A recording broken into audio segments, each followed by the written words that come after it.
All right, so Jeremy, tell me about your roots in diving and how you got started in the sport. All right. A lot of people see me at like 6'4", like well over 200 pounds, close to 300. Should have been a football player, right? Yeah. A lot of people see me. They're like, "Yeah, you're a football player, right? You're a basketball player." Nobody picks diving, but yeah, I started.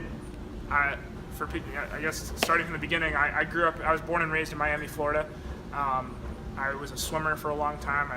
Before I could walk, I feel like I was in the pool doing swimming lessons.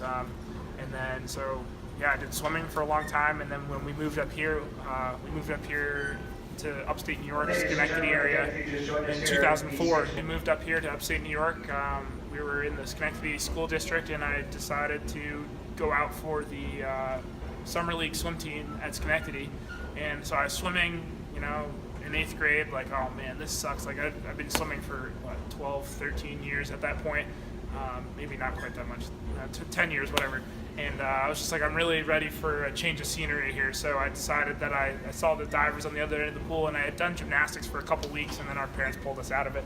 But I decided I really wanted to try diving, try something new. I'd always been interested in flipping and stuff like that, but I just never gotten the opportunity. So one of the high school divers was the dive coach, and I started diving in Schenectady, at Schenectady High School at that 8th grade summer. And then going into high school, I started on the varsity team, and then we had it was an interesting story. Basically, we had a high school coach my freshman year, and then sophomore, junior, senior year, we didn't have a dive coach. So for 3 years, I was diving without a coach, and then what I would actually do is I think it was about my junior year, I started diving at Union, and then what I would do is I would have my dive practice at Schenectady, like by myself and with my teammates, and we'd just kind of mess around. But then I would actually walk down to Union, which wasn't far away, and I would dive with Tara, and then from there I'd walk home. So 3-4 days a week I'd probably do that, and then then I made states my senior year of high school, and then really decided that I was gonna be.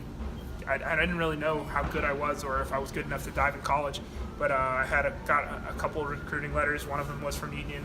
My big school that I was really into was RIT, and I did get accepted, but it was like a pretty expensive school for us, and decided not to go there. And then got a pretty good scholarship to Union, not for diving, but for academics and stuff. And so I ended up going to Union, and then I dove 4 years there. And now I'm a coach. I coached 1 year at Siena. I coached 1 year at one season at Honeston High School, and now I'm at Union. And then I obviously have the dive club and stuff. But And can you tell us why you decided to start Full Out Dive Club? That's a good question.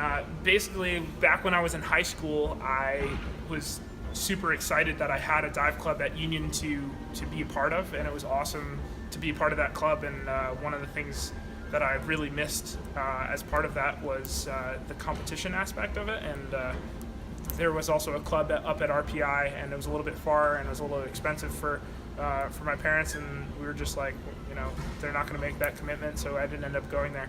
So my goal with starting Full Out Dive Club was to have a similar experience to what I had back when I was in high school, have a place where kids can come and dive and get better, but also compete, and just kind of bring together all the best parts of every athletic experience that I've ever had in my life. Like that's been my biggest goal with the dive club. Like I think back, I did a lot of different sports. I did football, I did tennis, I danced for a long time, and I obviously dove. But I think a lot about pulling together, and with other sports experiences as well from my friends and family as well. Like I think about you, Josh, my brother.